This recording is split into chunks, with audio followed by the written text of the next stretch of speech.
Morning, Doctor. Good morning, Mr. Ramos. How are you this morning? Oh, no, till I've had the first cup of coffee. Uh-huh. Coffee bad for a person, Doc?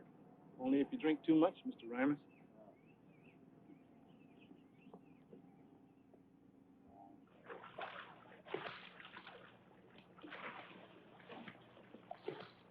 Hey.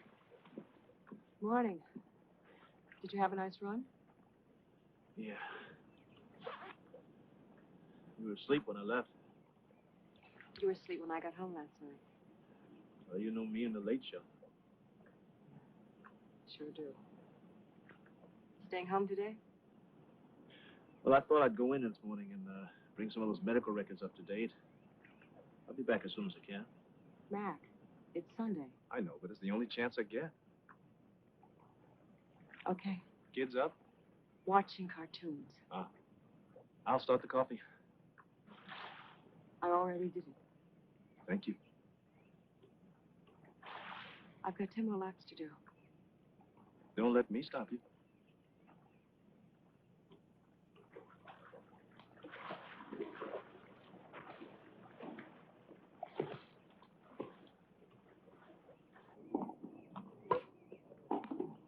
Out!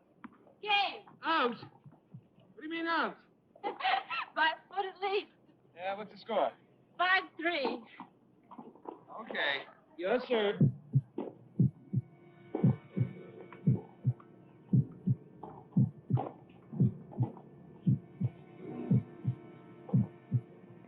Joe? Joe, you all right? Yeah. Yeah, just a little out of breath, that's all. I'll be fine. You want to take a break? Yeah. Might be a good idea.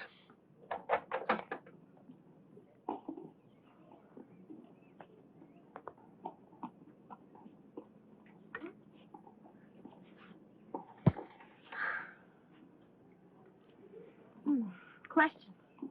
Only one. When does your wife get back in town?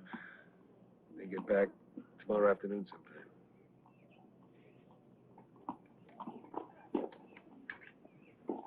Then we're still on for dinner? If you want. I want. Every night I can get with you. Every middle of the night I can get with you. Not to mention the early mornings. Hey, you listening to me? Huh? You want to know about dinner? I'm going to go home, shower, and I'll pick you up about 7:30. Well, you can shower at my place. No, I've got some calls I've got to make.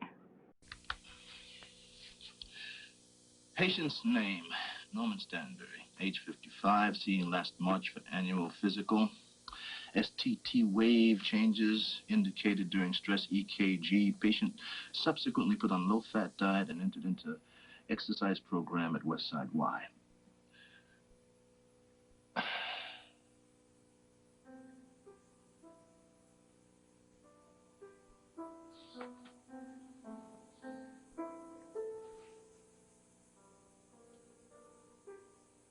Patient's name,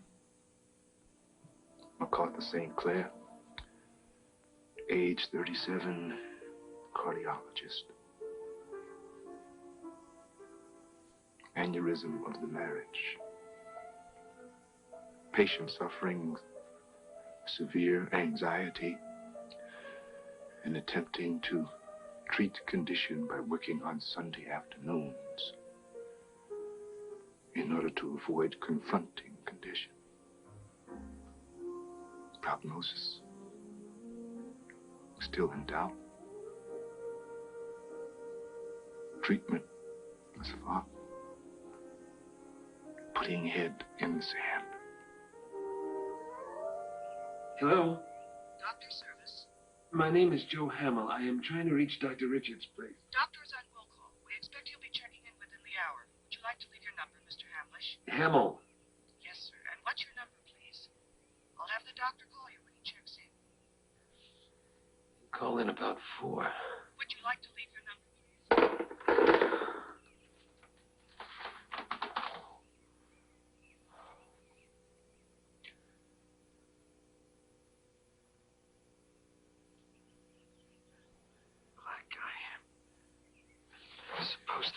tennis racket.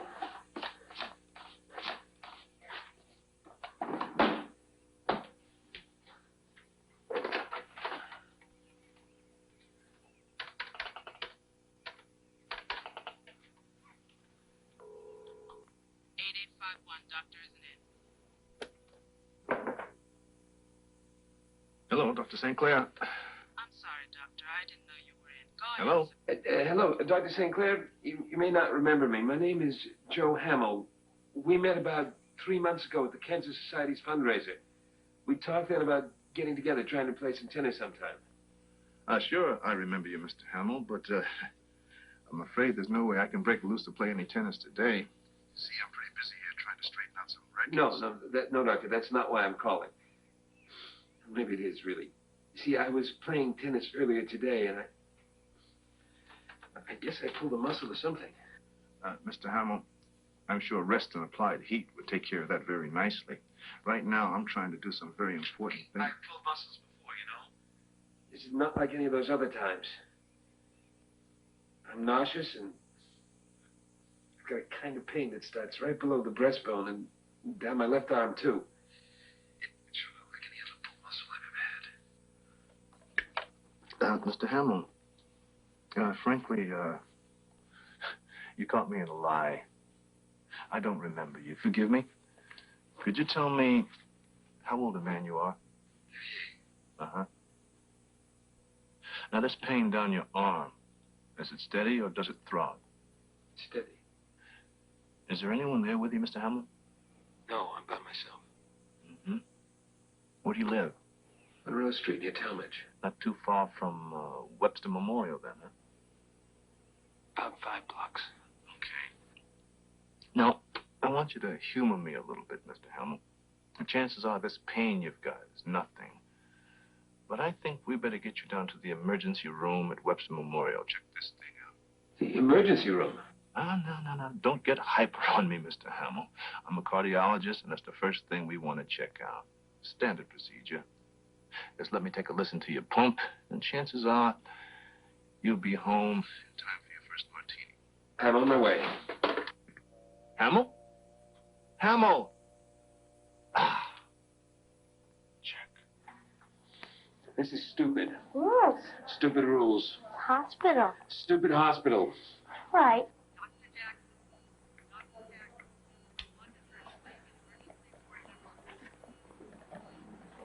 Hello, Joe. How you feeling? Joe, huh? 15 minutes ago, you didn't remember my name. Well, I'm occasionally hypocritical. Answer my question. How do you feel? I want to throw up, but I can't. Much pain in your arms and your chest? A little bit. Maybe more than a little bit. All right, I want you to get up here. Take it easy. This lady's going to hook up a gizmo to you to see what's going on in there. If, in fact, anything is. You can take this chair back. Well, shouldn't I wait? What for? Well, if he's okay, I'm just gonna have to wheel him back Now, out. look, I know about all the sacrosanct rules of He this called him stupid and you said, Doctor, cardiac arrest.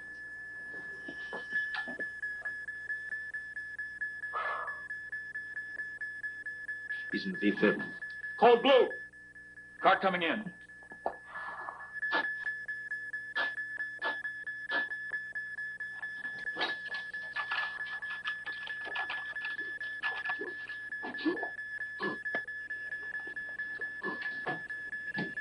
Get an IV started.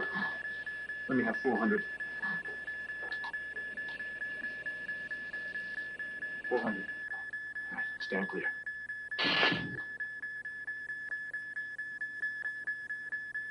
Make a lidocaine and bicarb. Okay. Stand clear.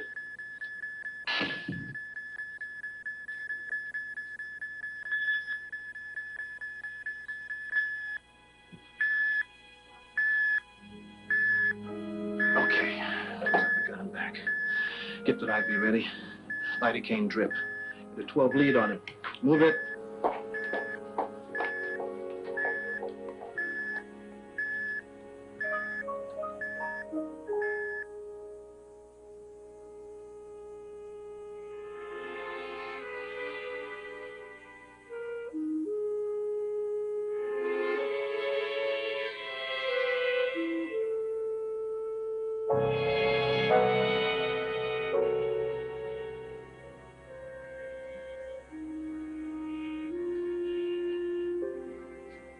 are you feeling, Mr. Hamill?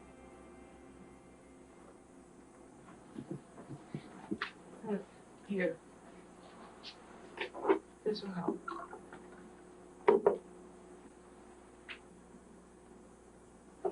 It's Sunday night, 10 of 12. And you're in the coronary care unit at Webster Memorial Hospital. Hurts. I shouldn't wonder. Why does it hurt? Did I have a heart attack? We don't know yet, Mr. Hamill. But you had a something, that's for sure. Passed out. Something like that. What? Well, everything seems to be under control now. We'll be watching you, so don't worry about a thing. You bet. We called her house. There was no answer. They're out of town. That's what your employer said. Mr. Chancellor from the Times-Dispatch. He said he'd take care of who'd been notified. Doctor, that's St. Clair? Oh, he left about an hour ago. He said he'll see you in the morning, so what you should do now is just close your eyes and go to sleep. Close my eyes and go to sleep. That's right.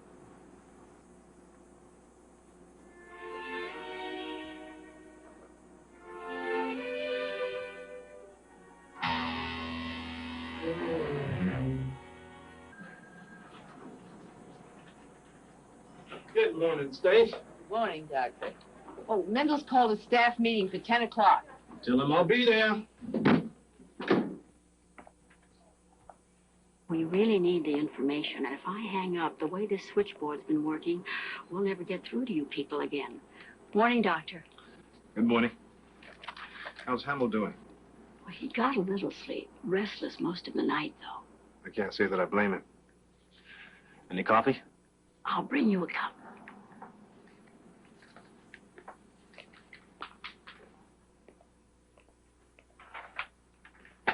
Good morning. Am I going to die? Now, everybody dies, Mr. Hamill. If you're looking for life everlasting, you've come to the wrong fella. How do you feel? Putrid. Much discomfort? Enough? Oh, hopefully that should dissipate pretty much by the end of the I day. didn't really have a heart attack today. I don't know yet. The test results aren't back. 38 is pretty young for a heart attack, isn't it? Any age is young to the person having the heart attack, Mr. Hamill, but like I said, we're not sure that's what you had. We still have a ton of tests to run. Was it a bet?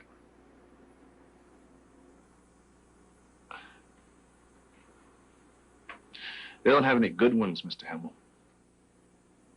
A, call me Joe. B, stop playing word games with me. I'm a big boy. I want to know everything that you know. I want to ask you a favor. A. Okay. Joe. B. I don't know very much yet, and I'm not playing any word games with you. Now, an educated guess is that you might have had a heart attack, but we're not certain. Now, what is certain is that something did go wrong inside of there, and the quicker we find out what it is, the sooner we'll be able to deal with it, okay? Now, what's the favor? About visitors. One visitor at a time, 10 minutes out of every hour, as long as you're here in the coronary care unit. How long would that be?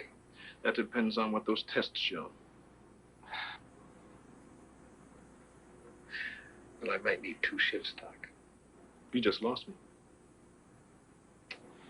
Well, there was this lady that I am involved with. Uh-huh. And there's my wife. I'd like the lady to be able to come with her own set of visiting hours. So that, she doesn't run into your wife. Right. Well, you let us know if the discomfort doesn't subside. If necessary, I'll increase the pain medication. In the meantime, I'll set up the rest of those tests. You get some rest for now, yeah? Then you won't set up this visiting hours thing? Mr. Hamill. Joe, I don't think it's the doctor's function to assist their patients in carrying on their affairs. Is it a doctor's function to make moral judgments about people he doesn't know? All right. We'll see. When the time comes. Mr. Hamill, can I get something for you? Yeah, I saw you give St. Clair a cup of coffee. I'm afraid not. Tea? Nothing with caffeine. What can I have? There's hot chicken broth, I think. So medical science has finally caught up with my mother. $15 million. That's what the federal government has earmarked for this research. And the fact that we haven't gone after it is frankly an embarrassment. Dr. Mendel, aren't we putting the cart before the horse? The reason no one applied for the funds is because we really don't have facilities for that kind of research. Doctor, the reason we don't have the facilities because we don't have the funds necessary to build those facilities. Ergo, we apply for the funds, we get the funds, we build the facilities, we do the research. Simple? Isn't there such a thing as getting too big? No. Well, if we're agreed that the best medicine is practiced on a one-to-one basis. But we are not agreed. One-to-one medicine is an anachronism. Medical teams, working with the most sophisticated hardware we can devise, give us the best chance of effecting a cure. And that's our job, not holding someone's hand and murmuring beneficent bedside bromides. Can it wait, Dr. Sinclair? I wanted to say a few words about the Board of Governors fundraiser. No, Doctor, I'm sorry, I can't. I've got to hold someone's hand and offer bedside bromides. I want to see him.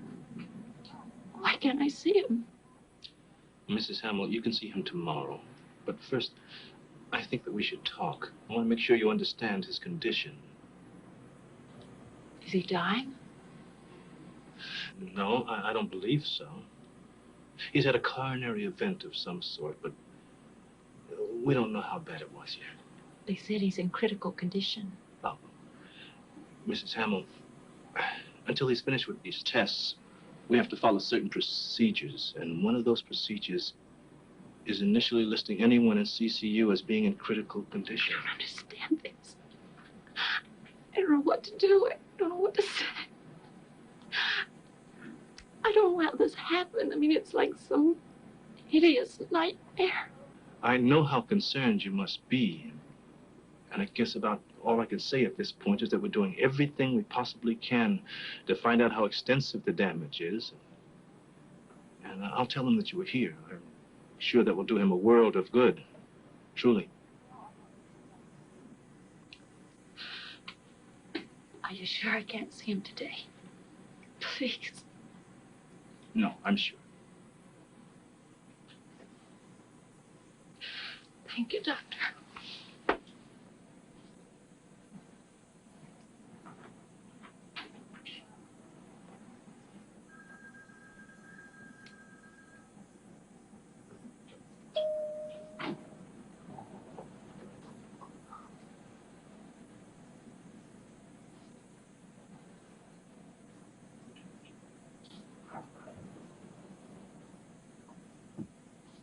No wonder he's got heart trouble.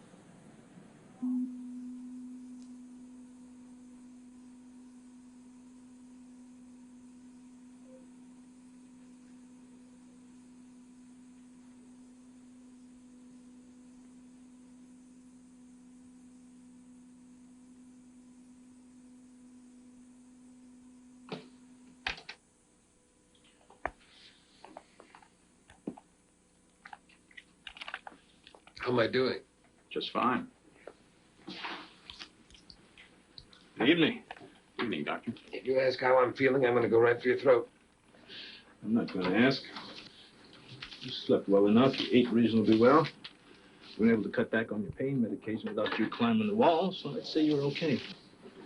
What's the paper say? A few changes, but your enzymes are okay. So once we get you stabilized, I think I'd probably like to do a stress EKG on you. Whatever you say. Wish I could believe you meant that.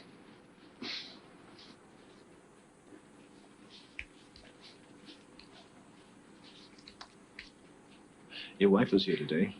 I think your lady was, too. She about 5'6", blonde, beige turtleneck. Yeah. She was here. How'd you know it was her? It was her. When you get out of CCU, I'll set up that dual visiting shift you were talking about. But you won't like doing it, will you? No, I won't. Why? You can't be Catholic. Come on now, is that a new rule? We have to move to the rear of the Vatican now? I just meant it's not usual. that maybe you're not usual. Well, maybe I'm not. But let me answer your question this way. It's none of your business.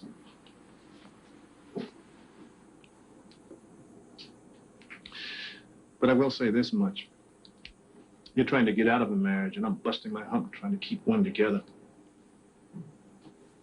You've had a cardiac arrest. The fact of the matter is that my father died at the age of 48 of a coronary. And if an insurance agent were to write us both up, your rates would probably be a lot lower than mine because of genetic factors. You and me have about the same life going on, but we're moving in different directions. I don't mind admitting I have some very mixed emotions about you, Hamill. St. Clair, we're totally up to you. Would you save me? Well, it's a dirty job, but somebody's got to do it.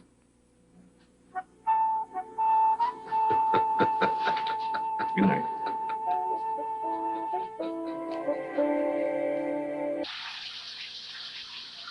Hey. Hi. You got a call. Who from? Somebody named Hamill. Oh, no. Give me a break. Why? Who's Hamill? Any doctor? He thinks so. What does that mean? It means that he's a patient who got out of CCU as of yesterday. And now that he has access to a phone, a patient who's going to drive me right up the wall. That's what it means. I believe the old-fashioned phrase is, "He got your goat." Yeah. No, I must admit it's a phrase I never wholly understood. Hamill is a near genius who thinks he's a genius, a layman who thinks he's a doctor. He's a pain in the rear who's going to outlive us all and shorten my life considerably. You are cute when you're mad. Yeah? You're gorgeous when you're sarcastic. I wasn't being sarcastic. I meant it. Anything that can get you to get angry or to get you to smile or do anything written on that list of approved things for cardiologists to do gets my vote. You saying I'm a little dull? Seeing that you're very dedicated. Ah. Which is a little dull.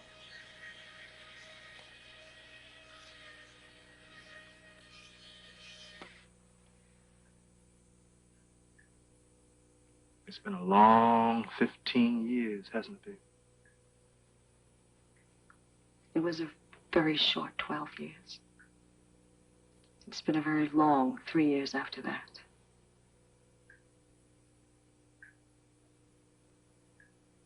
May I ask you a rough question? Sure. Are you having an affair?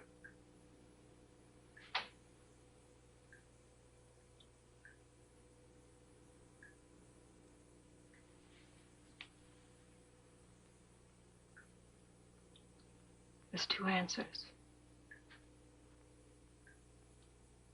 The true one and the really true one. Which one do you want? I'm not sure. The true one is no. I'm not having an affair. What's the really true one?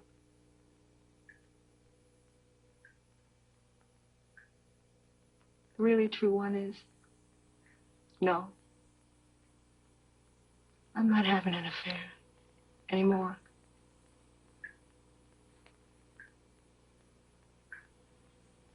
Hit me, Max. Slap me if you want to.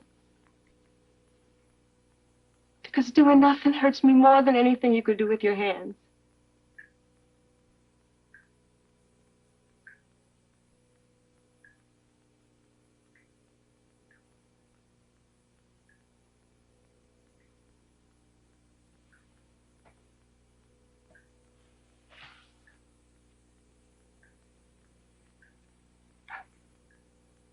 How did it happen? Us. I fell in love with a student. I lived with an intern and I married a doctor.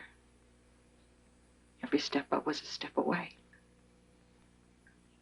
The more you were around dying, the more you closed yourself off. And the more you did that, the harder you were to touch. People need to touch, Mac.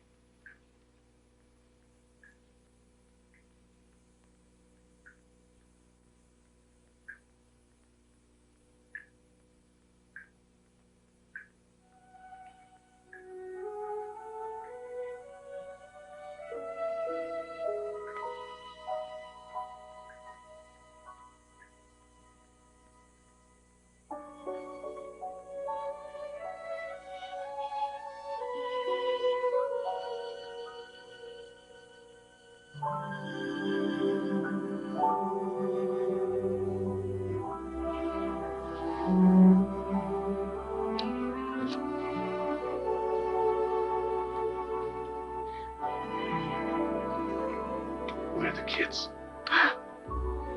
Watching cartoons.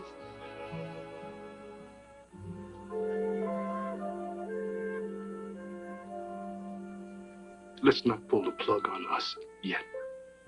Okay? With one condition. Anything. That you let this Hamill guy get you mad more often. It's good for you. It's good for us. How about a transplant then? A transplant? Be serious.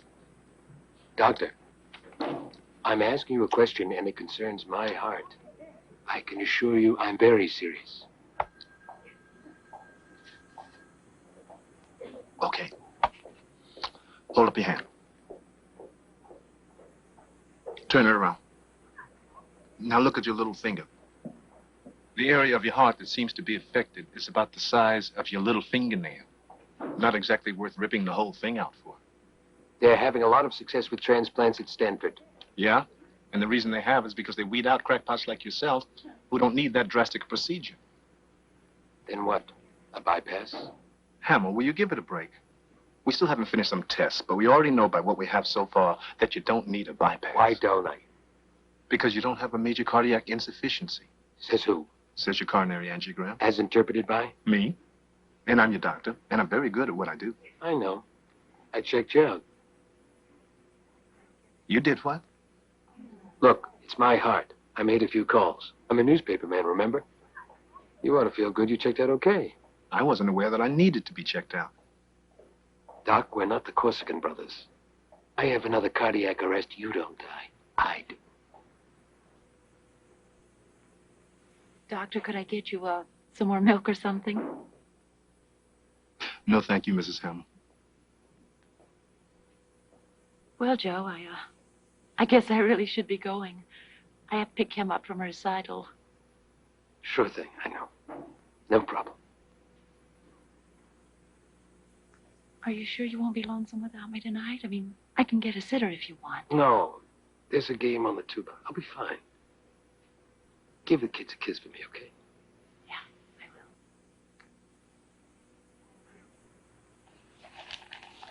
And I'll see you tomorrow then. Right, tomorrow.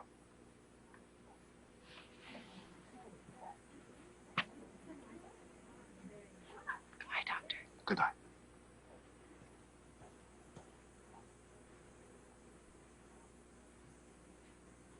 Nice lady. Very. Easier if she wasn't. You better get back. How about walking part of the way with me? Something I want to talk to you about. Something out of all those magazine articles you've been quoting to me? In a way, yeah. There's this one article that gives a point total to the important things that happen to you. Get over a certain number of points, and supposedly you're heading for trouble. I am already in enough physical trouble. I don't need any points added to my life. Follow me so far? It's tough, but I'm hanging in there. Okay, now, so if I decide to talk about a divorce with my wife... Hold it. Not another word. Look, you want to get a divorce, you get a divorce. You want to be with the other lady, you be with the other lady. But you leave me out of it. This is classic Lazarus syndrome, and you can just leave me out of it. What is a Lazarus syndrome? Patients who think that doctors are God-like miracle workers in all things. Now, I might be able to get your heart to start beating when it stops, but I can't make a decision for you. I can't, and I won't. Okay, fair enough. One more thing. One more short thing, Hamill. I have other patients, you know. About that Dr. Mendel guy who runs this place. Yeah? What about him? The guy I share a room with. Mendel's his doctor. He came in to see him last night late. Come on, Hamill. What?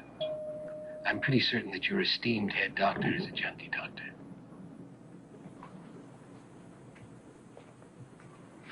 See you around.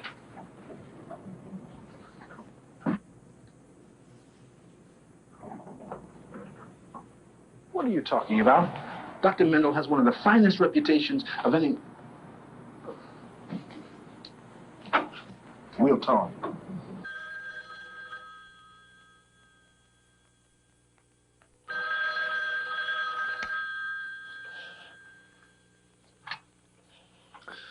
Dr. St. Clair. Good evening, Dr. St. Clair. I'm sorry you were unable to attend the board's fundraising banquet this evening. A number of people inquired about your absence, but I told them a man with your schedule couldn't be expected to waste his time on such mundane matters. Dr. Mendel? That's correct. You're calling me at 10 o'clock just to bless me out about not being at some damn banquet? Is that it? Not at all. I'm calling to thank you for your aid in helping me practice medicine. Dr. Mendel, I don't know what And you... I'm also calling to suggest we set up a meeting, you and I, so that you can explain some of the subtleties of medicine I obviously don't understand. Doctor, I still don't know what we're talking about, but if you want a meeting, we'll have a meeting. When and where? My office, in half an hour. Mendel's unhappy. Livid. What about? I don't know. It was either something I said or something someone else said or... Uh-oh. It's undoubtedly my fault, actually. The institution should keep top-notch doctors at work. We should avoid underbooking your caseload so as to force you into spreading your wisdom among other patients. Patients not your own. Doctor, I still don't know what you're talking about. We're talking about Albert Dominguez. A patient of mine who told me this afternoon he doesn't want the bypass. A patient of mine who told me he's now deciding he might want to be your patient. Why? I don't know. I never heard of the man. Never met him. That's your first lie, St. Clair. And I don't intend to let you get away with it. Doctor, I don't lie. You were introduced to Dominguez last Thursday. What room is he in? 516. Oh, he shares the room with a patient of mine named Joe Hamill. That's correct. Okay, so maybe I did meet him, but the name went in one ear and out the other. As far as I'm concerned, he's a guy... So you did lie. I forgot his name. Oh, whatever. And I certainly didn't talk to him about his condition or your diagnosis of that condition. But you did talk to Mr. Hamill about a bypass in negative terms. Hamill does not need a bypass. Dominguez does. Then give it to him. I can't now. Why not? Because your Mr. Hamill has pointed out to Mr. Dominguez. They're both about the same age. They're both in after their first heart problem. They're both very much alike, so why should Mr. Dominguez run the risk of major coronary surgery while all you're recommending for Mr. Hamill is a rehab program of diet and physical reconditioning? Doctor, I regret that all this has happened, but you can't hold me responsible for having a motor mouth patient. I can. I do. I am. Here are Mr. Dominguez's records, Doctor. I want you to read them and study them closely. But, Doctor, that's not... And then I want you to tell Mr. Hamill to butt out talking with my people. Then I expect you to sit down and write me an apology. An apology? An apology for nearly costing Mr. Dominguez his life. Unless he consents to the bypass.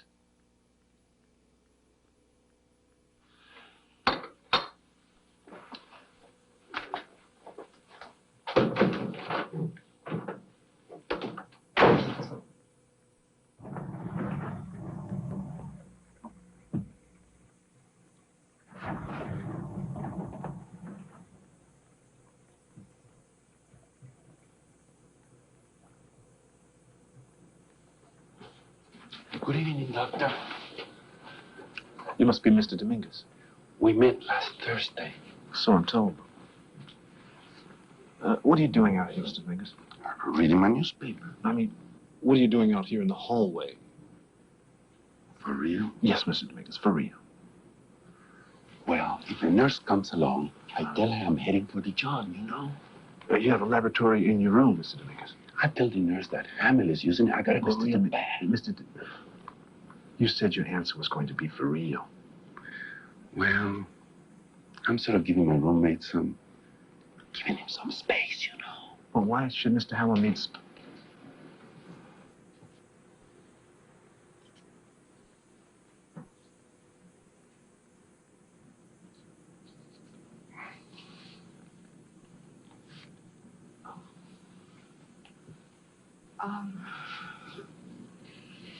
Dr. Sinclair, Yes. we've never met. I'm Denise Racine. Hello. Hello. Listen, I want to thank you for setting up this visiting privilege for Joe and me. I appreciate it. You're welcome. Well, I guess I better be going. Yes. I think you better.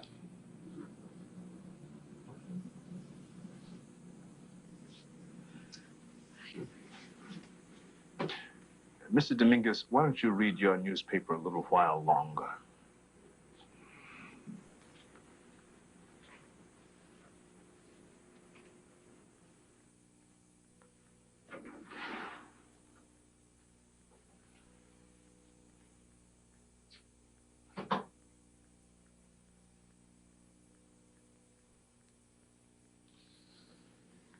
You know what I hate about this place? You can never slam a door when it most needs slamming. Now, before you fly Another over thing the I hate about this place is patients who think they know more than the doctor who's treating them. Patients who think they can diagnose for other patients, too. Are you done? No. But we are, you and me. You can find yourself another guy, Hamill. I've had a belly full of your antics. Antics? What antics? Oh, we can start with your hit-and-run attack about Mendel being a junkie, huh? Oh, it was no hit-and-run attack, Yeah? Doctor. You never followed up on And it. then so I you can figured you never- proceed with your nocturnal visits with Betty Bimbo. Okay, you just hold it right there. I'm not finished yet, Hamill.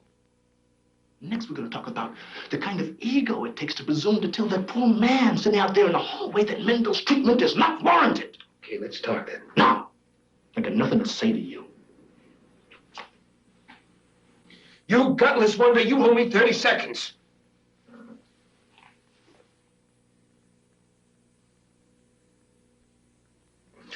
Cannot be expected to be taken seriously wearing one of these let your buns hang out outfits. And I very much want you to take what I have to say seriously. Doctor, I have seen enough dope and enough people on dope to know what I'm talking about. Mendel throws down enough greenies to give a possum insomnia. I've seen him do it when he was in here talking with Dominguez. It's pretty dumb of him to do it in front of you, isn't it? A lot of doctors think people who are sick somehow get dumb because of it. Not true. Your Dr. Mendel is a speed freak. Check it out. Your 30 seconds are up. Okay. I did not tell Dominguez to scratch the bypass. I told him that he had a right to a second opinion. When he laid that on Mendel, the good doctor came unglued. He really blew his cork. A not uncommon overreaction for those hooked on uppers. Mendel's under a lot of pressure. No, he's not. Dominguez is the one under pressure. He's got a guy who wants to cut him open and put a scalpel to his heart. And that's pressure, Doctor. That is pressure.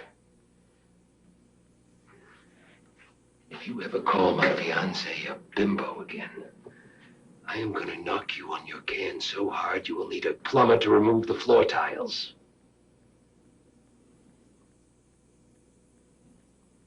Am I still your patient? Who else would have you?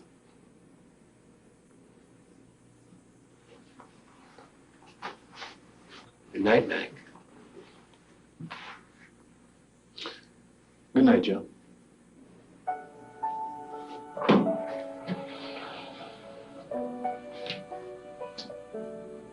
It's all right? It's all right.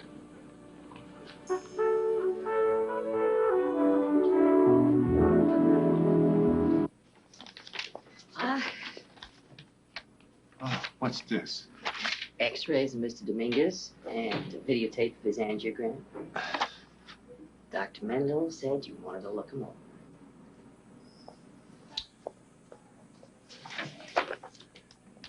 Says I wanted to look them over. Only if I don't choose to become a veterinarian.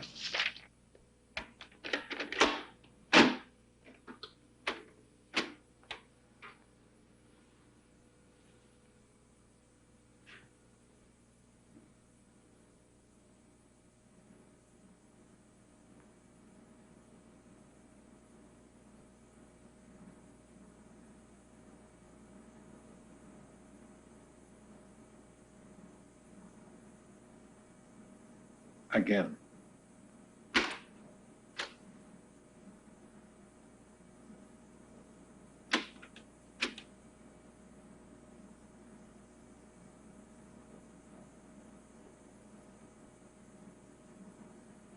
All right, that's enough.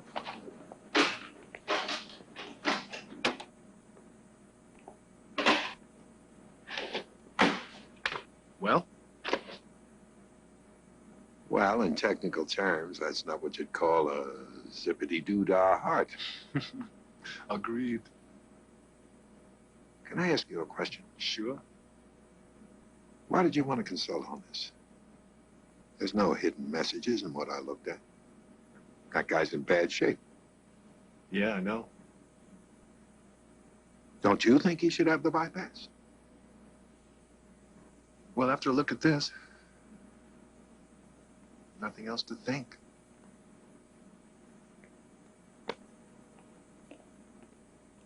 Mac, what'd you need me for? Well, this one is sort of special.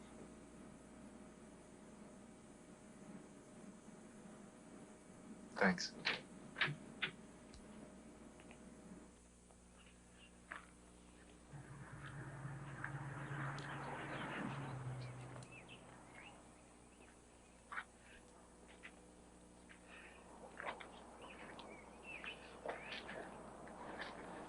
Morning. Good morning. You know, I figured that you being a newspaper man, a writer, that you might want to give me a hand with this apology I'm going to have to deliver to Mendel. I figure you might want to write about something a little bit more interesting than the post-Tibetan cash flow. I mean, we're in this as a sort of a team effort. I figure you might want to pitch in. I'm dead. No, you're not. Oh, listen. You just don't know how to take your own pulse, that's all. Hey, that's not bad. How long you been at it? Oh, about 10 minutes, I think. Take a break.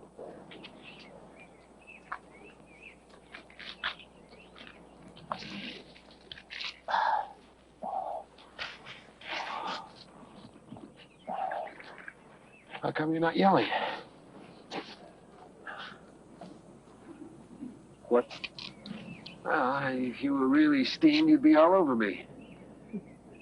You're acting almost friendly about this thing. Almost. How come?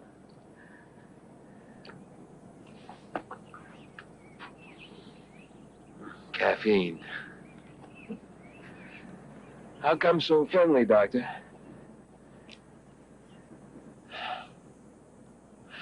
I saw something, Joe. What does that mean? It means that in going over the records that Mendel gave me, in looking at the angiogram and the EKGs, I saw something that doesn't exactly fit. It's like looking at one of those "what's wrong with this picture" puzzles on the Sunday Funnies, you know? It's just something I've seen or read. It's just not right. Damned if I know what it is. What are you going to do? Well, I'm going to tell Mendel I apologize. I'll tell the Mingus he needs to have the triple. But there's always going to be something inside of me that's convinced I'm doing the wrong thing. Wrong for who? Wrong for Mendel. Wrong for me. Wrong for Dominguez.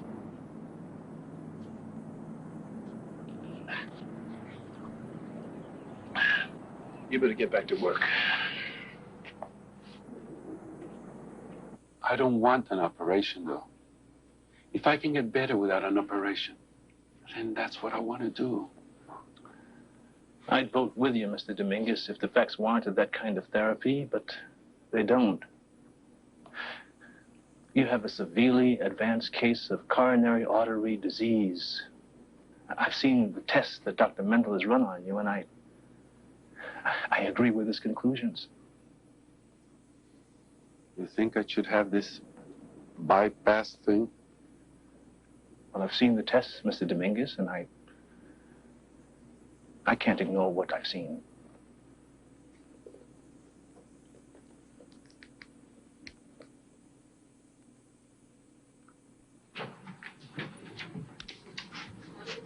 Got a minute? Sure. Come on in. I won't keep you long. I want to leave something with you. And I need a couple of favors. I've done about all I can with the visiting hours, Alan. No, I'm not talking about that. Won't be necessary anymore anyway. You spoke with your wife. Yeah. I didn't say anything we both didn't know already. Just said it out loud. She's doing okay, I think. Well, how are you doing? Tough duty for both of you, huh? Yeah, for sure. Anyway, that's not why I'm here, and that's not what the favors are about. Go. Floor nurse said that I might be discharged Wednesday. Is that right? Yes, it is. You'll be with the outpatient rehab program. Can I stay another day? Assuming that you don't need my bed for somebody really sick. Why? I mean, what's the point? The point is that Dominguez is being operated on Thursday morning. The little guy's scared to death. He could use a friend. And if I could stick around another day, I might be able to be of help. No. Why? Because you won't be going back to your room. You'll be going directly to the cardiac post-op unit, and they'll probably be there the better part of a week. Can I watch the operation, moral support kind of thing? Ye gods, Hamill, no. The man's under anesthesia. Your moral support wouldn't be worth a zip. Nice thought, though. What else? Now, I don't want you to take this the wrong way, but I started out to be a reporter before they got me into this financial gig. And I've been asking questions and making notes since I got here. You writing a book? No, it's not my thing. But one thing I noticed, and don't get mad, is that this place isn't run for the patients. It's run to make doctors' lives easier and the nurses' lives easier. Sheep dip. That's sheep dip. Maybe, maybe not. But anyway, I made out a list of suggestions. Improvements. Use it in good health for people who are in poor health. Hamill. Thank you. No sarcasm intended. None meant, none taken.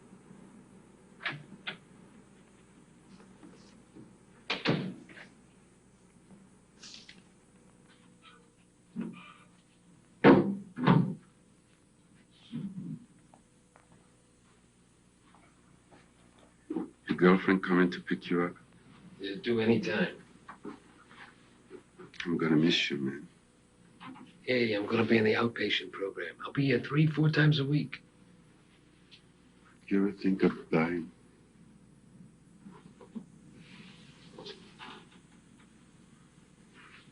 Sure.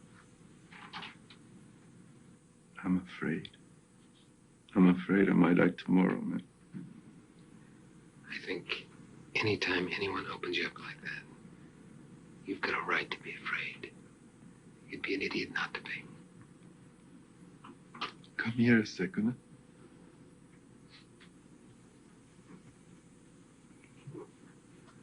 I'm not legal, you know. What does that mean? In this country, I'm not legal. My name ain't Dominguez.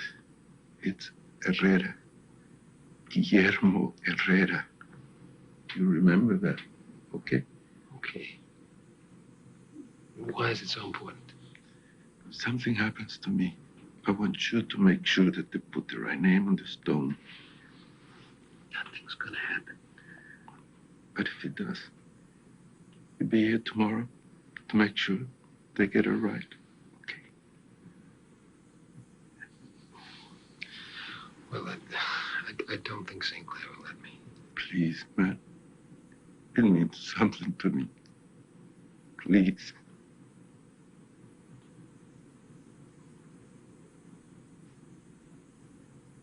I'll be here. What about this one?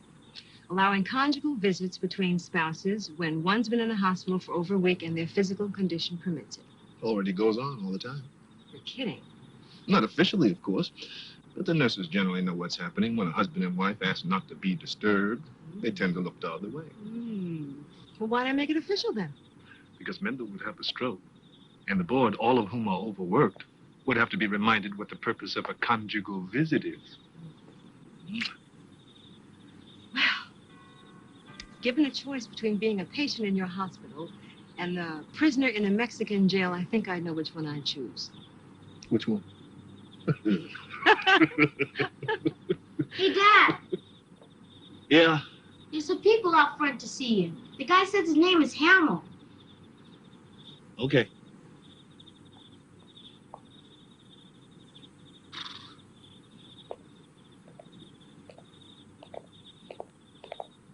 Dominguez asked me to be there for Pete's sake. I could not say no to the poor guy. No, of course not. Not after all he's done for you.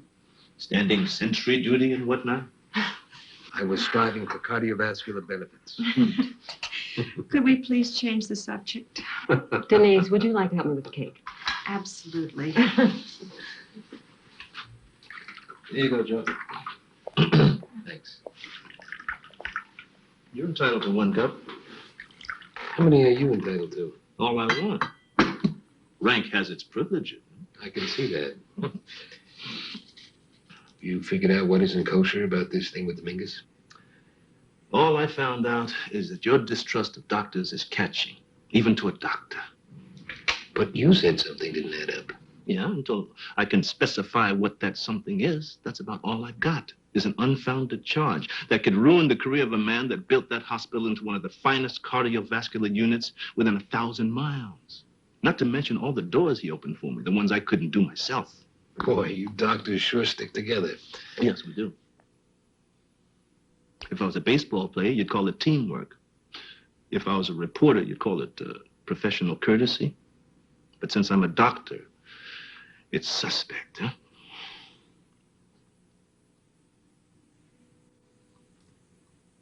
Can I watch the operation? Is it possible? Yes, you can. There's an amphitheater, but I wouldn't advise it. How come? Because I'm afraid that if you watched Dominguez being opened up, you'd have a heart attack. That's how come. Can you think of a better place?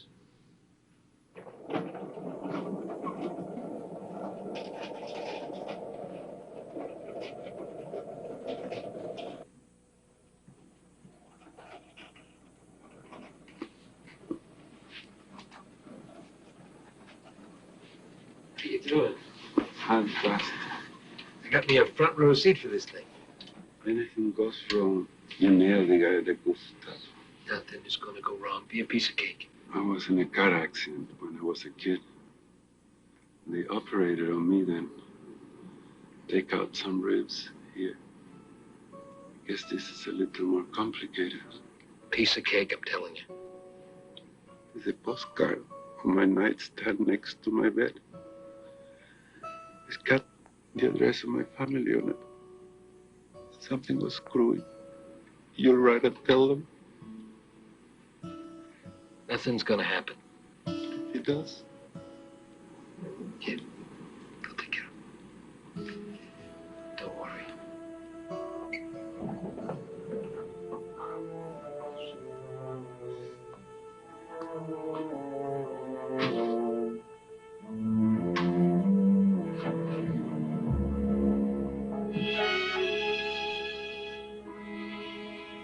You better make it.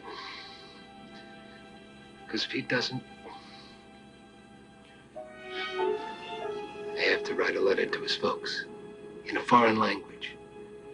Tell them that their son is dead and put it in a way so they don't get too upset.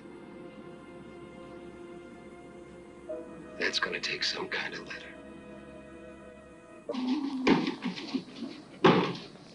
Okay, people, let's go.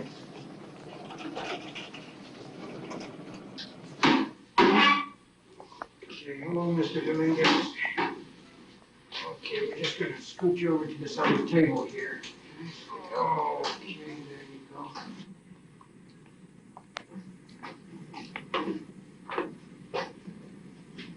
You ever seen an operation before? No. Ever been in an operating room before? No.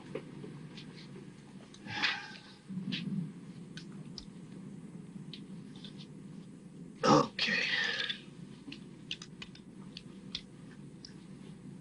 Now, assuming that you don't pass out at the first sight of blood, just ask me anything you want to know. All right, just give me a play-by-play.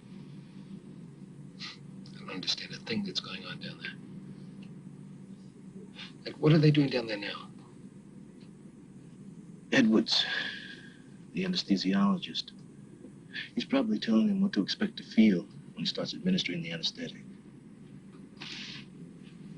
Once that's done, once we're a little closer to being ready,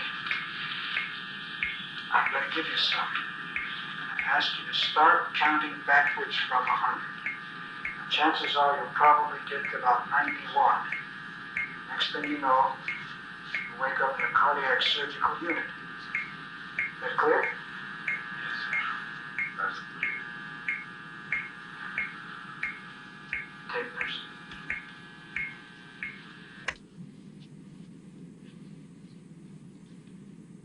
Poor, terrified human being. Where's Mendel? He's not going to open. What? Don't get bent out of shape, Hamill. It's all very ethical. We're done all the time. Mendel will be here for the actual bypass and selection of the veins from the leg. But the opening and the prepping of the surgical field will be done by the rest of the team. Who are second stringers? Or as qualified as human beings can be. On another level, the circumstances surrounding this operation, that procedure is not out of line. What is? I don't know. I think something is. I just don't know. Mr. Dominguez, I'm going to give you a little oxygen now. Put a mask over your face and you'll be frightened. You're going to get a blast of air now. It's going to help you relax. And here it comes. Okay. One more.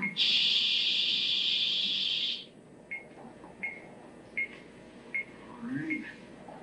Now, start counting backwards from 100. 100.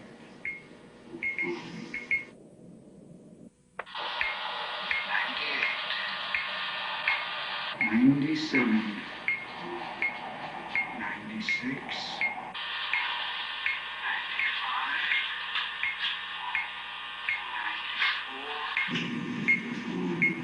93, 92,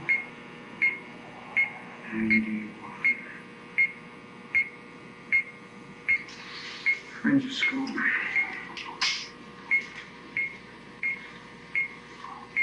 Underneath the tracheal tube.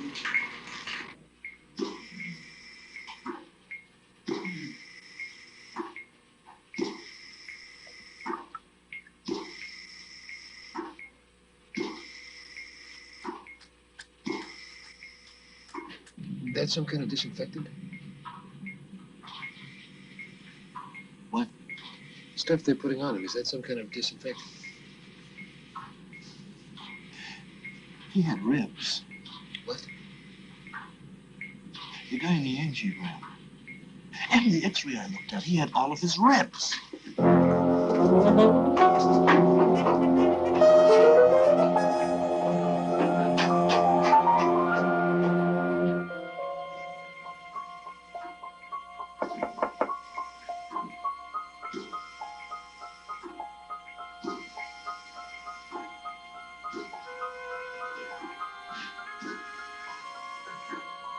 Now,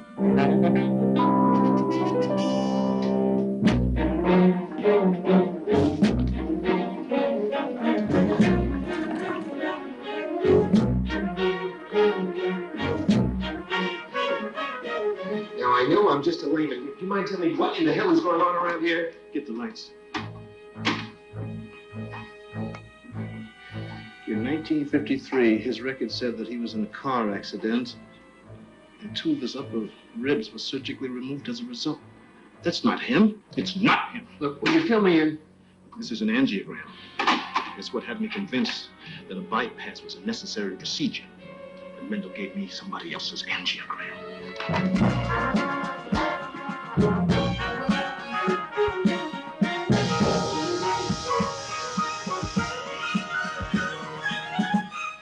Dr. Mendel, we're about 10 minutes away.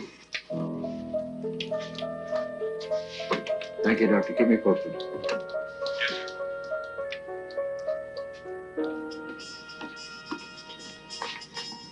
This is my job. You stay here.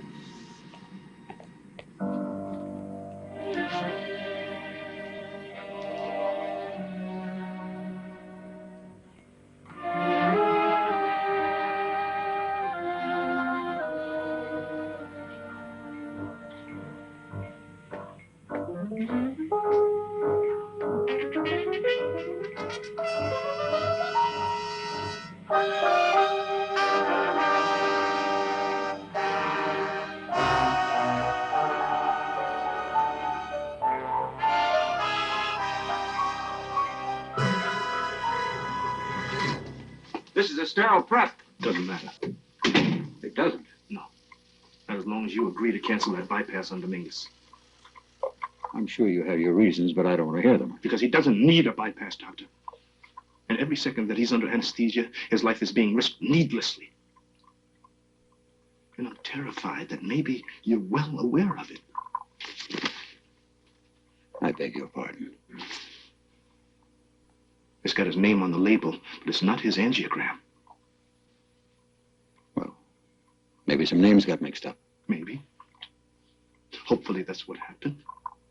But either way, he doesn't qualify for this kind of procedure. In your opinion? Doctor! Are you going to perform a triple on the basis of a wrong angiogram?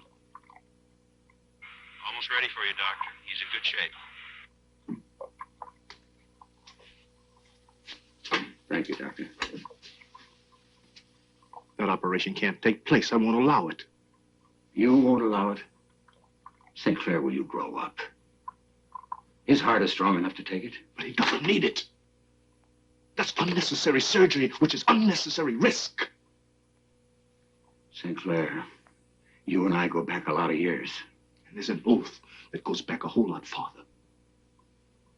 You try to stop this operation, you'll never practice medicine in this hospital again.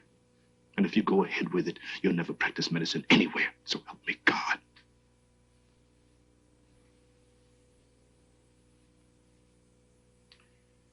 Medicine, my angry young colleague, is just a little bit more than aspirin, Band-Aids, and bedpans. Medicine, whether you like it or not, or whether I like it or not, is a business. Cash and carry, pay on delivery. X number of dollars buys you an operation. That operation buys you life. Additional days, months, years of sucking in air and blowing it out again. But there's a lot more than the human patient we have to concern ourselves with. You don't see it, do you, St. Clair? There's another patient. Medicine itself always needs attention. New equipment, new procedure, new research. And you have to go out there like some imbecile song and dance man. Go to dinners, celebrity fundraisers, foundations, government agencies. Hey, look what I got, folks. A nuclear medicine unit just opened up. A new vascular treatment wing. We do the best pulmonary function tests going. We do better bypasses in St. Mary's, more kidney transplants in Kennedy Memorial. Write us a check. Give us $1. Please, give us a break. Please. Arms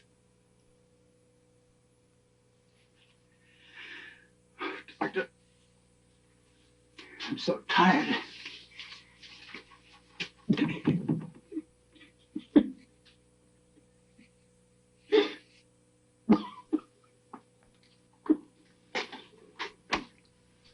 Doctors, this is Dr. St. Clair. To cancel the surgery. Dr. Mendel is not feeling well. Well, okay, Doctor, we're closed now. Shall we reschedule? No, cancel. There'll be no surgery.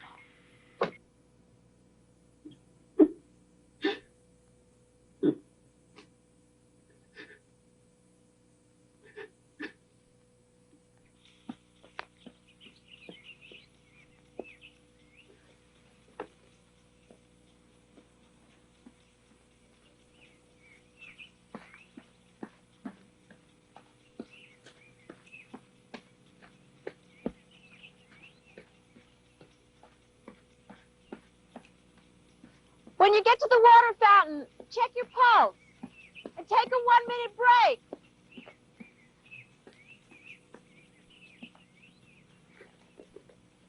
Morning.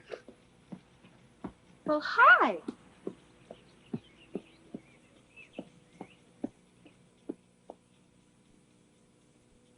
Good morning.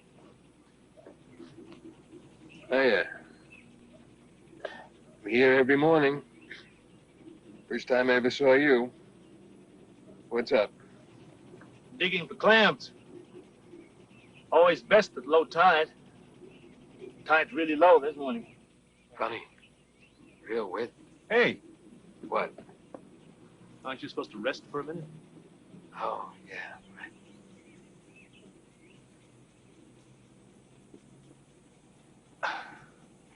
The reason why I'm here this morning is that I was at a meeting at the hospital late last night. Mendel resigned. Good. I'm sort of taking his place. How do you sort of take his place? Well, they offered me the whole thing, but I turned it down. I figure that's 2 jobs, really. It's what got Mendel into buying in the first place. Always wearing 2 hats at the same time. I told him I'd like to find a guy who knows about money, knows about the financial community, who could share that half of the job. A guy with whom I could share the responsibility of running that place. You got any candidates? Yep. What's the pay like? Probably not as much as you'd make at the newspaper. How did I get into it? That just kind of came into my head. Anyway, if it was you we were talking about, there's no question you'd make more money at your old job. The old job, of course, being one of the factors that put you in the hospital in the first place. In charge of expenditures, money, logistics. With one proviso. What? If you ever at any time countermand any order given by any doctor in that hospital, I'll feed you cholesterol cocktails until you croak. How about one proviso on my end? Go. Patient has a complaint. Complaint of any kind, he comes to me. Not to the doctor, not to the nurse, but to me, a guy who's been there. A guy who knows how scary 3 o'clock in the morning can be in that place. I can live with that. But can you live with me? Time's up, Hamill.